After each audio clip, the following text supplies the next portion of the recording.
Wisata minat khusus. Iya. Karena itu sangat bagus untuk panjat tebing, Pak. Wah, ada panjat tebing. Iya, kan adrenalin, Pak. Wih. Pelatihan kan. Nah, mungkin itu. Tapi saya udah kayak gini Pak, nggak bisa Pak. Mungkin anak-anak muda, Iya. kaum milenial Kalsel disuruh ke sana. Papandiran Santai. Assalamualaikum warahmatullahi wabarakatuh. Selamat bertemu kembali dengan saya Aulia Badar dalam acara Papandiran Santai. Kita sudah banyak membuat podcast-podcast tentang aneka macam persoalan atau pembahasan. Yang sekarang ini pembahasannya juga tidak kalah menariknya. Karena ini yang kita bahas usianya sudah tahunan, bahkan ratusan juta tahun. Tahu gak apa itu? Itu adalah geopark. Geopark itu umurnya sudah lebih dari 180 juta tahun. Geopark kita, Geopark Meratus. Lokasinya ada di 9 kabupaten.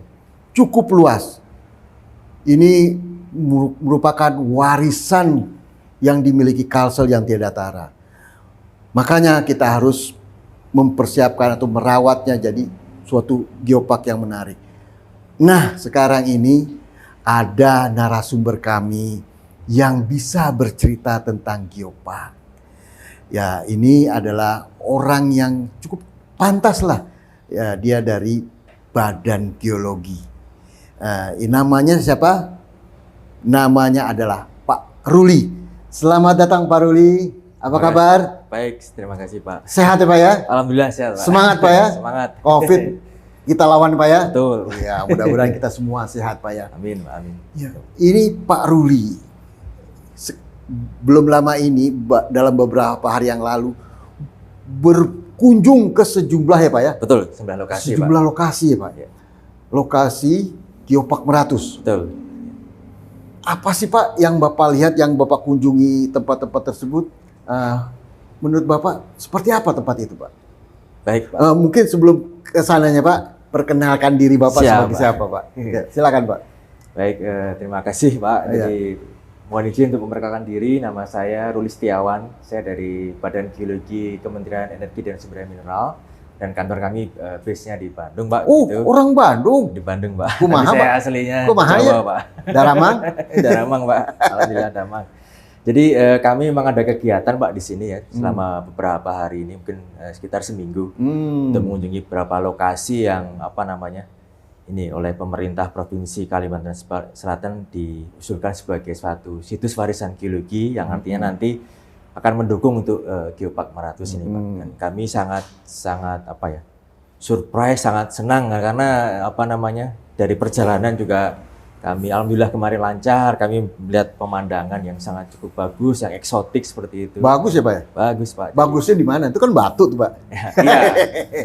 Iya. Tidak hanya dari batunya Pak, mungkin karena kemarin yang kami lihat itu ada air terjun. Oh ada? Ada air terjun Pak kami kan mulai dari yang bagian utara Pak, dari yang Haratai paling apa jauh namanya? di Tabalong Pak, air Oh, terjun. Tabalong. Air Lano namanya. Air Lano. Air terjun Lano Pak. Waduh, Jadi saya itu belum ke sana tuh, harus harus ke sana Pak. Bagus ya? Bagus itu Pak. Itu ada pemandangan. Itu tingginya berapa air terjunnya? Kira-kira ada 10 sampai 15 Oh, meter. tinggi, lumayan tuh, Dan enak. trekkingnya juga kita melewati Jalan-jalan setapak apa gimana? Jalan setapak yang sudah disiapkan ya oleh pengelola di situ, dan itu mungkin salah satu nilai positifnya itu Pak. Jadi sudah ada pengelola yang di sana. Jadi tempat yang menarik untuk dikunjungi Pak ya. Dan exciting itu melelahkan apa enggak Pak tempat itu? Itu tidak terlalu jauh Pak, mungkin sekitar 400 meter kita berjalan kali, tapi kita selama perjalanan kita bisa melihat gemericik air yang jernih, pohon-pohonnya, pohon-pohon yang rindang, jadi asik Pak. Ada adventure Pak, adventure. Ada monyet juga Pak. Ada suasana monyet. Adventure itu Pak, menarik itu. Ya silakan terus Pak. Jadi kemudian selanjutnya kami juga berkunjung ke suatu daerah yang namanya gua, ada Batu Kalaki, Batu Bini. Batu apa? Nama gua Batu Bini dan Batu Laki Pak. Batu Bini Laki? Iya itu katanya suami dulu, istri? Iya katanya dulu memang ceritanya gitu. Si bukit itu menyatu kemudian terpisahkan oleh Sungai Amandit Pak. Sungai Amandit. Jadi dia terpisah. Nah di sini ada sesuatu yang menarik menurut saya karena di situ ada sungai bawah tanah, air yang muncul dari gua seperti itu. Kemudian di dekat Batu Bini juga ada mata air panas Pak. Mata air panas? Betul, ada mata air panas. Bukannya kalau nggak salah yang mata air panas itu Tanuhi? Ada beberapa macam, Pak. Itu jadi ada tanuhi, ada hantakan, ada yang ada air panah di Batu Bini itu juga. Oh, jadi bukan satu itu aja yang Tidak, karena ada sekarang beberapa tempat, Pak. karena yang terkenal sekarang itu tanuhi aja satu dan betul. yang lainnya belum terlalu ini. Ya, karena mungkin yang di Batu Bini masih alami, tapi menurut saya itu punya prospek yang bagus untuk sebagai wisata tempat ya. wisata ya, Pak ya? Ya, karena itu masih alami dan airnya biru. Berbeda dengan tanuhi. Kalau tanuhi kan airnya kan jernih, Pak. Jernih. Ini biru. Ini kebiruan. Wah, udah kayak Eropa ya, Pak. Betul. Oh. Karena mungkin ada dia terbentuknya mungkin di dengan batu gamping ya. Nah, Ada khasiatnya nggak, Pak, air panas itu? mungkin bisa, Pak, karena ada sedikit kandungan belerang. Ada belerangnya ya? Jadi mungkin bisa untuk ini mungkin bisa untuk penyakit kulit atau apa. Mungkin perlu dicoba itu, Pak, perlu dites. Iya kan, kalau gambaran orang pergi ke air panas tuh kan, kayak di Bandung apa namanya? Di Bandung ada, di Cipanas ada, Pak, di Ciater juga ada. Ciater. Betul. Nah, itu kan orang ke sana tuh ke Ciater tuh biasanya untuk berendam, dan untuk terapi juga. Terapi misalnya kalau capek-capek bisa berendam betul, itu, Pak. betul. Enak banget, Pak. Jadi capeknya cepet hilang. Oh, jadi itu ada khasiatnya, Pak ya? Insya Allah. Oh, berarti saya harus ke sana tuh, Pak. Betul, biar segar saya ke sana. Dan mungkin juga satu lagi yang menarik di Batu Laki itu adalah karena bisa jadi satu jadi laki-laki gitu. Bukan, Pak. Pak, ya mungkin itu ada hubungannya, Pak. Itu wisata minat khusus. Iya. Karena itu sangat bagus untuk panjat tebing, Pak. Wah, ada panjat tebing? Iya, kan adrenalin, Pak. Wih. Latihan. Nah, mungkin itu. Tapi saya udah kayak gini, Pak, nggak bisa, Pak. Mungkin anak-anak muda, kaum milenial Kalsel disuruh ke sana, Pak ya? Betul, itu bisa jadi satu tempat yang bagus untuk event sebagai panjat tebing karena itu cukup. Dan beberapa kemarin kami informasi juga diskusi di lapangan memang pernah dulu diadakan suatu event dan mungkin dalam ke depan juga akan ada event-event seperti itu, Pak, karena cukup layak lah tempat. Harus itu, Pak, harus dibuat. Minat khusus ya, wisata minat khusus seperti itu. Iya. Ya. Terus selain ke situ Bapak kemana lagi? Kemudian kami terakhir itu kemarin ke Kahung, Pak. Kahung apa sih yang Bapak lihat di sana, Kahung? Nah ini, Pak, ini dari perjalanannya aja sudah cukup sangat menarik ya. Kita naik perahu ke Waduk Riam Kanan ke Desa Balangi. Oh, lewat Riam Kanan juga? Iya, betul, Pak. Oh. Jadi kita harus naik perahu dulu sampai desa, kemudian di desa kita lanjut pakai motor, Pak, motor trail. Di sangat inilah adventuring sekali ini. Mantap itu, Pak. Kemudian ya dengan berjalan kaki di sana, kita di sana juga menjumpai fenomena geologi lah yang cukup menarik, Pak. Seperti ada patahan dari kerak bumi yang di situ kita bisa menghasilkan banyak sumber mata air jernih di sana yang bisa dimanfaatkan oleh penduduk sekitar. Itu Pak, bisa jadi air mineral nggak? Bisa nggak, Pak? Bisa jadi, Pak. Mungkin kalau misalnya nanti, karena itu kan memang murni dari sumber mata air ya, yang sepertinya mudah-mudahan belum tercemari atau apa. Jadi kalau misalnya memang masih murni, itu saya yakin bisa jadi sumber. Tapi minimal mata air tersebut membuat masyarakat tidak kekurangan air, Pak. Betul, Pak. Ada sumber air yang terus-menerus keluar terus, Pak ya. Baik musim kemarau atau apa itu tidak. Karena kan ada wilayah kalau udah musim kering, ada air, Pak. Jadi kalau nggak ada air susah, Pak. Betul, Pak. Mau mandi susah kan. Kita kalau orang Indonesia kan sehari 2 kali mandi. Kecuali ada beberapa orang di luar negeri itu, Pak, yang wilayahnya dingin nggak mandi. Kalau kita memang 2 kali itu daerah tropis, Pak. Nah, itu, Pak, tempat-tempat itu jangkauannya, maksud saya itu wilayahnya masih bisa dijangkau dengan baik ataukah memang perlu ada kita keahlian khusus gitu, Pak, untuk mencapai tempat-tempat tersebut? Ya, secara umum sih sudah cukup baik, Pak, ya, karena di beberapa tempat malah sudah dimanfaatkan sebagai objek wisata. Artinya secara fasilitas, secara amenitas sudah memadai. Memang ada beberapa lokasi yang perlu perlu dipertingkatkan lagi, diperbaiki lagi, terutama yang di Kahung mungkin masih ada. Itu saya pikir saya sangat mengapresiasi ya masyarakat di sana, dan mereka sudah membuat jalur, Pak, dengan konblok. Artinya mereka ada effort, ada usaha untuk itu. Jadi orang untuk berkunjung di situ udah mulai mudah lah, tidak sulit ya. Jadi tidak sulit. Ya, memang ada beberapa yang masih jalan setapak, tapi itu nanti malah bisa diperbaiki lah, dikembangkan seperti itu. Pak, itu kan wisata senang-senang ya, Pak ya. Ya, jalan. Tapi kan ada juga wisata ini mengenai wisata geowisata, ekspor wisata, itu penelitian. Itu sangat layak gak di tempat-tempat seperti itu, Pak? Kalau saya bilang Pak, Meratus ini salah satu laboratorium alam Pak. Laboratorium alam? Iya. Betul. Laboratorium kan sekarang kita pikir tuh di ruangan. Hanya di ruangan saja Pak, tapi ini alam Pak. Kenapa Pak bisa bicara seperti itu? Artinya begini Pak, saya mungkin sedikit maaf ini sedikit bicara apa-apa Pak? ilmiah ini Pak, dikit-dikit. Ya. Ya dikit aja dikit. Jadi ya kalau kita melihat itu ya Indonesia ini kan secara geologi kan kompleks Pak. Jadi kita ada beberapa lempeng yang bergerak. Nah di sini si pegunungan Meratus ini dari prosesnya ini dia memiliki bukti-bukti bahwa pernah terjadi tumbukan antar lempeng benua, tumbukan antara lempeng samudra dengan benua itu kurang lebih sejak 200 juta tahun lalu. 200 ya, tua banget ya. Ini memang Meratus ini salah satu kawasan ya, lokasi yang di Indonesia yang untuk mempelajari sejarah bumi Indonesia itu yang salah satunya yang ideal dari Meratus Pak. Jadi cuma satu-satunya? Ada beberapa, tetapi dari kisaran waktunya Meratus yang paling tua. Paling tua ya? Betul. Jadi di sini sangat cocok untuk sebagai laboratorium alam, sebagai para ahli kebumian untuk meneliti, mengeksplor lagi bagaimana sejarah bumi yang ada di Meratus ini, Pak. Karena memang dari bukti-bukti istilahnya fosil-fosilnya ini itu sangat menarik untuk diteliti Jadi bisa dikatakan orang mau mengetahui tentang Kalimantan Selatan bisa lewat Geopark ini? Betul, Pak. Cerita zaman, mungkin Bapak dari yang sudah Bapak lihat, apa yang bisa Bapak ceritakan itu?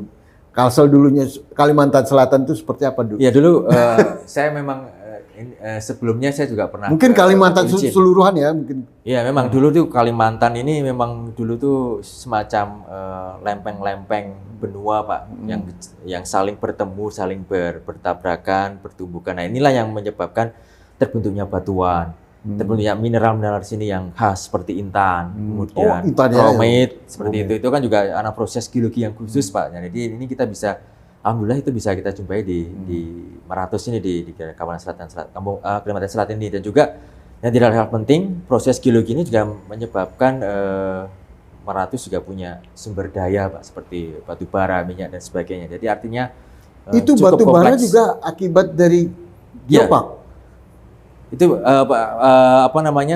kami ada satu lokasi di Pulau Laut yang itu ada suatu lokasi yang menurut kami itu di sana ada batu bara yang terbentuknya kurang lebih sekitar 50 juta tahun yang lalu Pak. Itu juga salah satu juga batu bara yang tua di Indonesia seperti itu.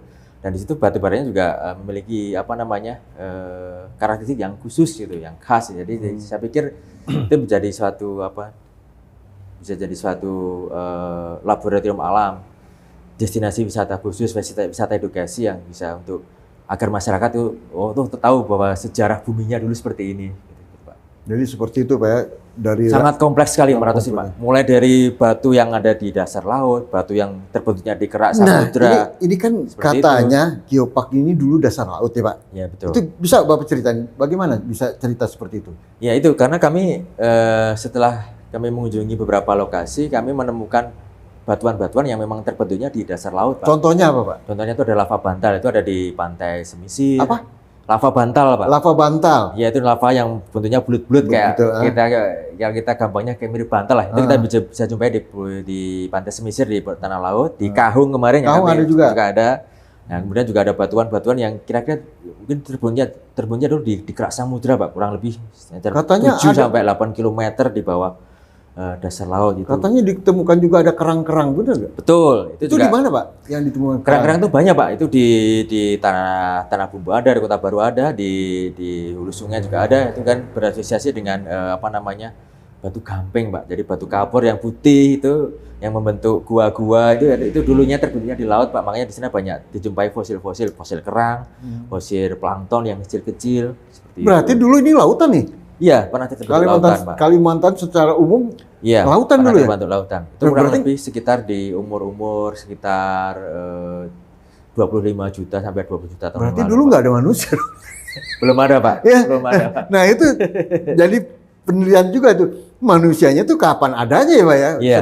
Karena kan dulu ini di bawah laut tuh. Iya. Nah, itu sesuatu hal belakangan lah, mungkin baru aja Pak. Memang ada beberapa hasil penelitian dari teman-teman Balai Arkeologi di Banjarmasin juga terkait dengan sejarah kehidupan di sini ya. Mungkin itu ada satu gua liang bangkai, kemudian liang akar, kemudian ada beberapa artefak yang ditemukan di pulau-pulau yang ada di Danau Riam kanan, Pak. Itu kurang lebih mungkin manusia purba pernah tinggal di Kalsel ini kurang Ada lebih sekitar, manusia purba juga di sini.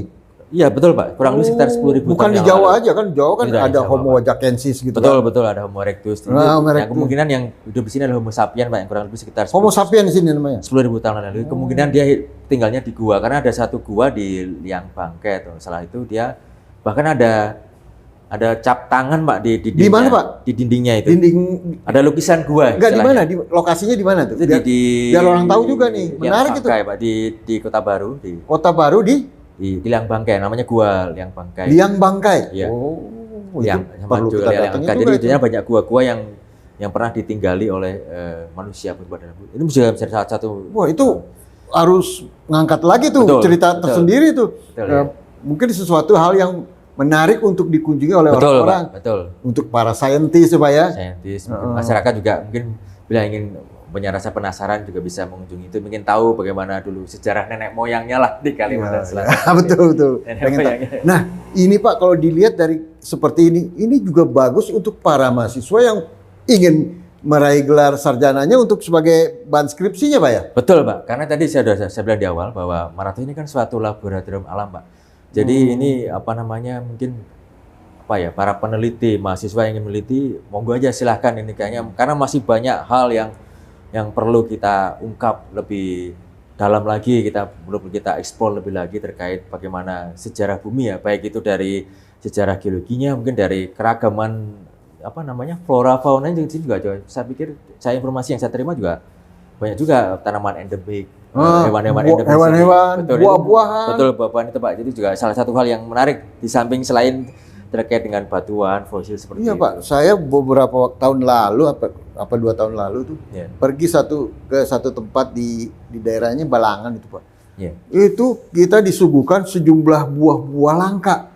Saya belum pernah makan sebelumnya Pak. Iya. Ini buah apa nih? Pokoknya cobain dikasih. Saya lupa nama-namanya. Iya. Rasanya enak Pak. Bahkan durian yang nggak pernah saya lihat juga ada di situ. Oh, Ada kayak model nangka, tapi pas dibuka putih. putih. Itu enak rasanya Pak.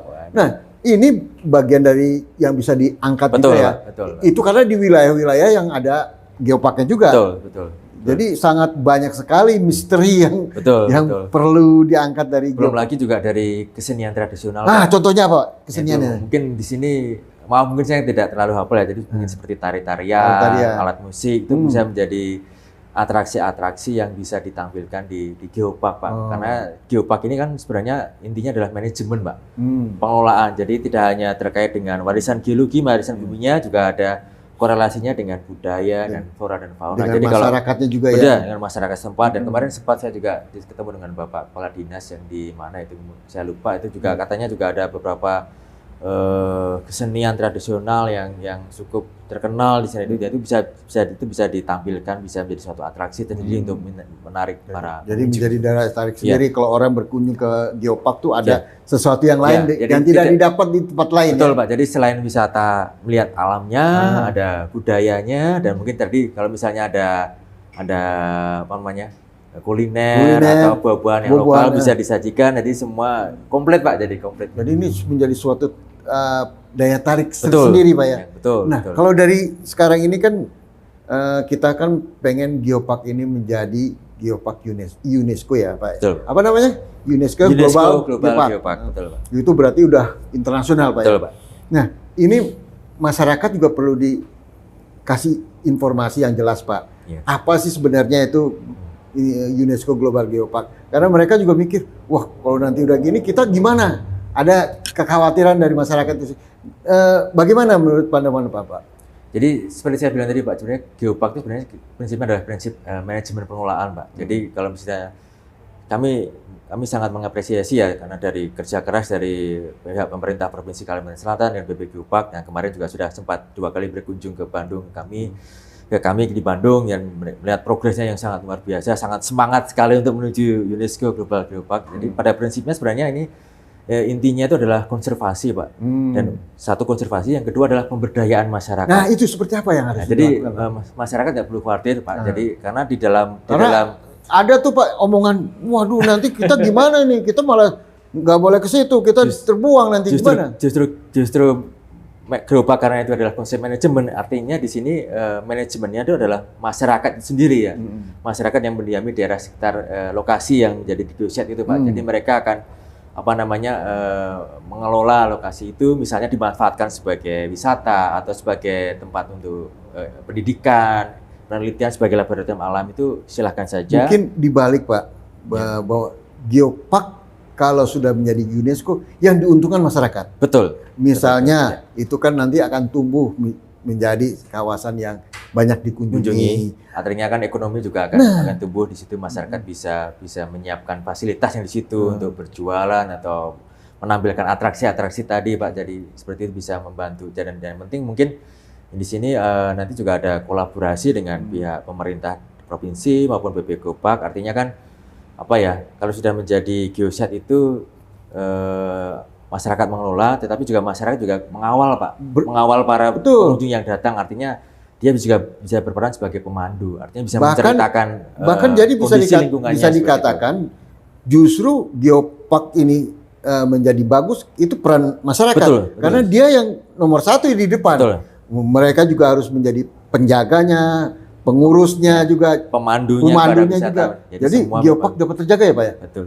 Jadi seperti itu, Pak, konsep dari geopark adalah konsep pengelolaan yang berbasis pada masyarakat setempat. Jadi masyarakat tak perlu khawatir. Tidak perlu khawatir. Malah diuntungkan. Insya Allah. Bahkan keberadaan masyarakat kita inginkan lebih kuat lagi. Betul.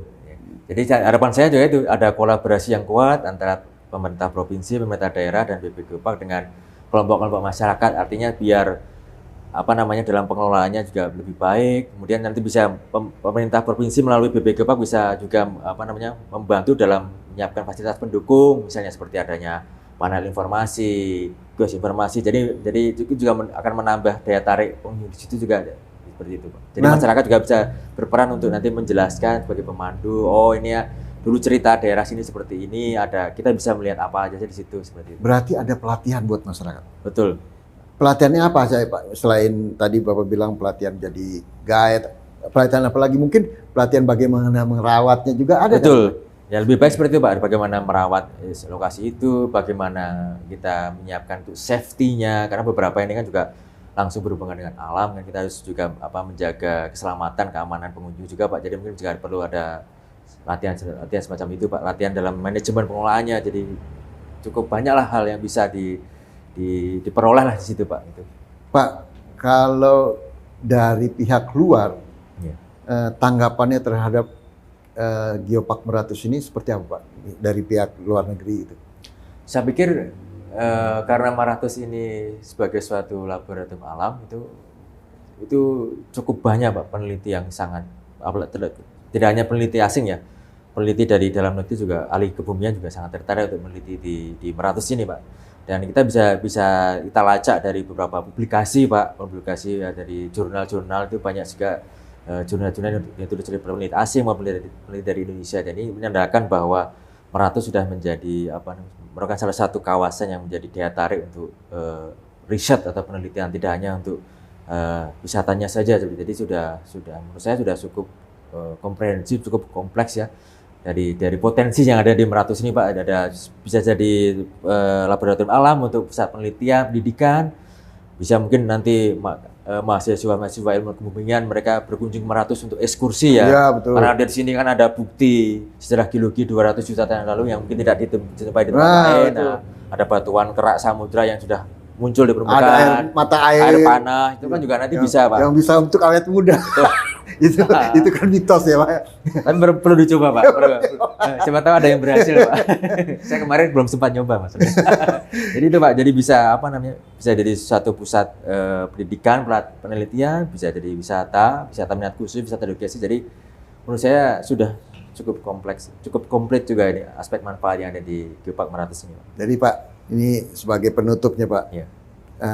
Apa sih, Pak, pesan-pesan Bapak kepada masyarakat terhadap Geopark Meratus ini?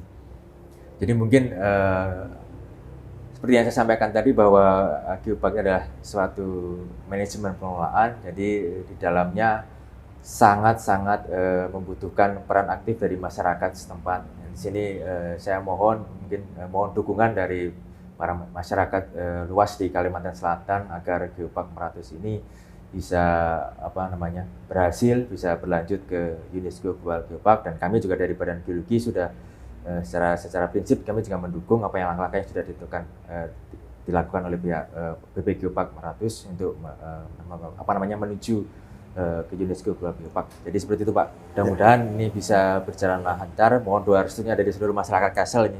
Mudah-mudahan lancar ini Pak.